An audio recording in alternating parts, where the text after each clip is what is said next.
Ayon kay VP Sara, nanalo raw ang kanyang mga kandidato.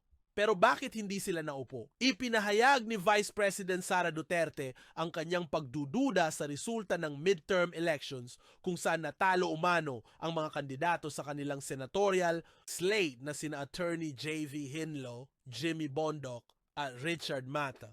Sa kanyang talumpati sa Araw ng Kalayaan, iginiit ni VP Sara na alam niyang nanalo sila batay sa absentee at OFW voting results kung saan mataas umano ang nakuha nilang boto. Kumonsulta rin siya sa mga IT experts na nagsabing kahina-hinala ang lumabas na resulta.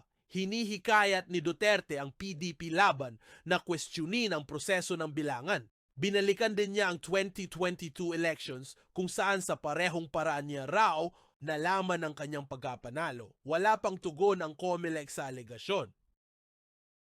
Salamat sa panonood.